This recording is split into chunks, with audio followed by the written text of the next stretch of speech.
Тази сутрин продължава. Причината да съм толкова усмихнат ще разберете само след секунди, защото студиото ще излезе не с едния, с няколко гърди напред, защото при мен са участнички, победителката в конкурса Мис Силикон 2016, Боряна Митова. Добър ден или добро утро, не знам какво е за вас. Една от участничките в журито, Йоанна Зисаки, и организаторката на конкурса Мариана Маринова. Здравейте. Добро утро. Короната и тя е в студиото. Как сте, момичета? Много добре. Конкурсът мина само преди няколко дни. Честита победа на теб. Благодаря. Трудно ли е да си вземе титлата Мис Силикон? Доста трудно е. А трябва ли да си с най-много силикон, за да вземеш ти титлата? Не. Естествено, че не. Даже аз последните години се старая да обяснявам на всички. И дори има момичета, които заради това, че имат много операции или пък много голями гърди, просто не ги допускаме в конкурса, защото в интерес на истината все по-често виждаме момичета, които не са правилния пример, а ние все пак искаме да бъдем по някакъв начин, що годе поне добро така предупреждение. Добре, аз където и да ходя ме питат колко часа сутринта ставам. Аз предполагам, че ви питат следния въпрос: по колко кубика силикон имате във всяка една от гърдите, да започнем от победителката. Аз за сега нямам много. 425 във всяка една. По 425, да. Там не е ли много всъщност? Или... Не, може да се каже, че не е. Короната можем ли да я сложим? Разбрахме, че заради прическите не може да си я сложим. Тя много пада тази корона. Пада, принцип. Да, това е причината да не е сложена. Тежка е короната. Тежка е короната. Вие, момичета? Аз съм с най-малко, 330. 330. Защо толкова малко? Тя е скромна просто. Организаторката на конкурса? Аз съм най-скромна. Аз с 560. С 560. Добре, как това ми е втора операция всъщност от мен. За увеличаване още, да, така ли? Добре, малко ти беше първия път. Първи път бяха 330, мисля, че не помня. Сега е 560, миналата година си ги правим в Германия. Можем ли да кажем на колко години е победителката? Тя самата всъщност да си каже. Да, на 21 години. На 21 години. На колко години си сложи силикон? На 19. Добре, не е ли прекалено малко? За абитуренския бал ли го направи между другото? Или не? Не, след бала беше, но това ми беше мечта още от доста време. Не се чувствах добре и това беше причината. Не си се чувствала добре или искала си по-голям бюст? Да. Така да го разбираме само. Добре. Смяташ ли ти да увеличаваш? Когато се говорим за увеличаване, за това, че малкото не е достатъчно, размер явно винаги има значение. Принципно да, имам такива планове.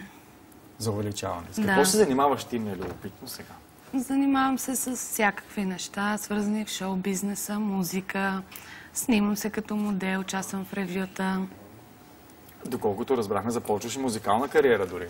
Да, сега имам вече една издадена песен и предстои втора в най-скоро време. Страстта към музиката голяма ли, от кога е?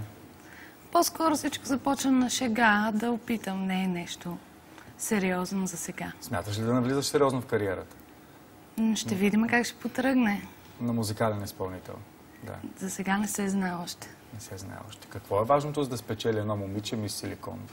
Поне за мен на първо място идва симетрията на телосложението, вече и на размера на самите гърди. Начин, по който се слагат, също играе роля за мен. А на трето вече място и не последно е общата визия на момичето. Смисъл, красотата на самия модел и как се вписват гърдите с останалите пропорции на момичето. Всъщност истината е, че многото операции не е задължително да те направят по-красив. Много често сме свидетели, аз съм била свидетел и на живо, а пък хората сигурно в интернет всеки има достъп до различни снимки и сме свидетели на хора, които напротив, благодарение на многото операции започват да изглеждат смешно, дори и грозно. Така че това да имаш изключително много операции или много голям бюст, в никакъв случай не означава, че на 100% ще се превърнеш от грозното патница в красив лебед. Боряна не се е чувствала добре. Аз също не съм се чувствала добре. Предполагам, че всеки един човек, който е до... Всеки един човек има желание да се усъвършенства по някакъв начин. Един си сменя прическата, друг цвета на косата, трети се оперира, няма значение. Но това не е ли изкривяване на обществените нагласи? Че непременно една жена трябва да е с всяко едно нещо е. И телевизията много често изкривява обществените нагласи в една или в друга посока. Всичко изкривява обществените нагласи. Но много често пък биват подлагани дамите като вас на критика за това, че между силикона и знанието няма много допир.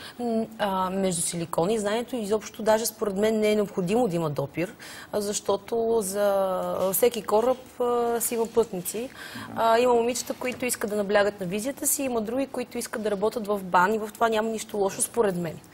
В интерес на истината, на мен ми е изключително приятно да ме възприемат като силиконова кукла или като липса. Ти не се обиждаш от това? Не, напротив, много ми е приятно и освен това мога да се възползвам чудесно от него.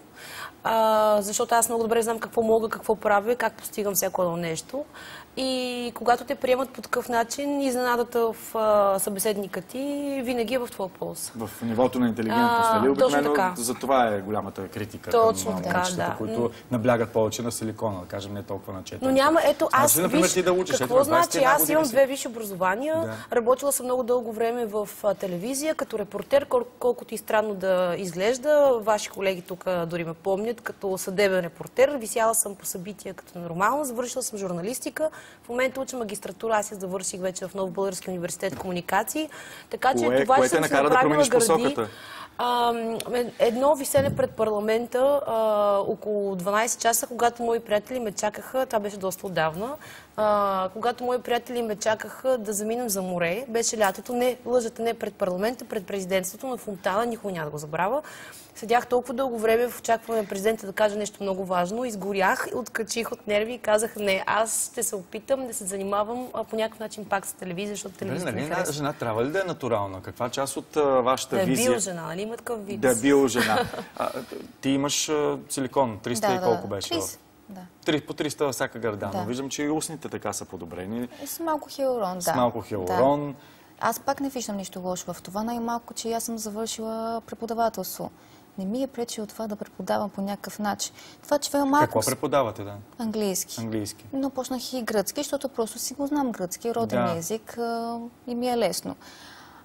Това не ми е попречило да преподавам по някакъв начин.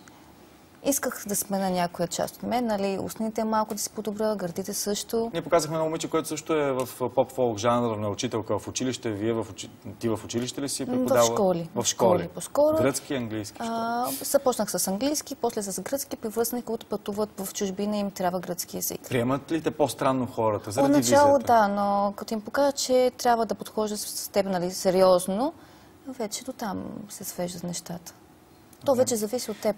Излязоха веднага информация за това, че с миналогодишната носителка сте се скарали в интернет, размяна на много остри реплики. Общото косите не виждам да са оскубани, но то... Това е екстеншън. Това е екстеншън, така че...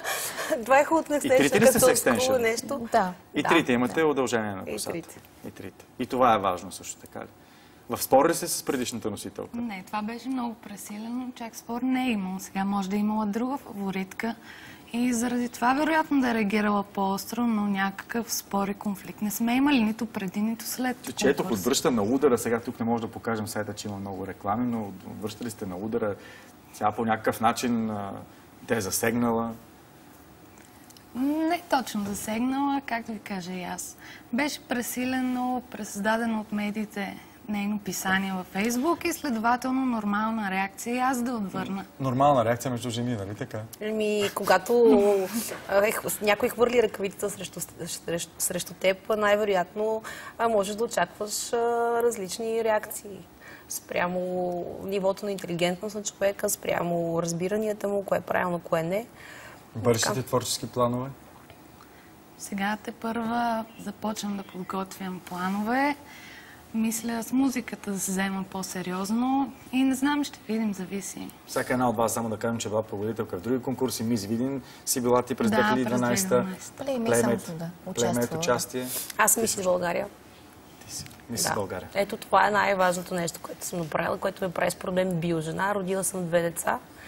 Гледаме се чудесно с тях. На тях моите операции не им пречат. Така че...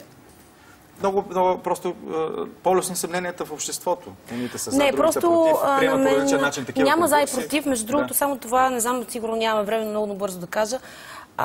Няма за и против пластичната хирургия и слагането на силикони или оперирането на един нос. Знаеш ли защо? От 3 години конкурса Мис Силикон има една много по-голяма цел от това да показват униговани красавици. И това е една благотворителна кауза, която вече успешно развиваме. Имаме случаи, които сме оперирали. Това са хора, които наистина имат необходимост от пластична, реконструктивна, естетична хирургия. Хора, които са претърпяли операции, които са изгорели в пожари. Вие познавате Аница Мойкова, аз работя с нея 3 години. Това е ваша кауза, така ли? Това е кауза на този. Тя е моя лична кауза, но е кауза на този конкурс. Много неща още искам да я питам, обаче времето приключва. Така че ще се видим най-вероятно другата година с следващата победителка, да нямате спорове с нея. Успех в музикалния бизнес. Щяхме да караме да попееш, ама няма време. Нещо пее ли ти се? Следващия път. Добре. Айде, следващия път ще караме да пееш. Благодаря ви за участието. Благодарим. И ние благодарим.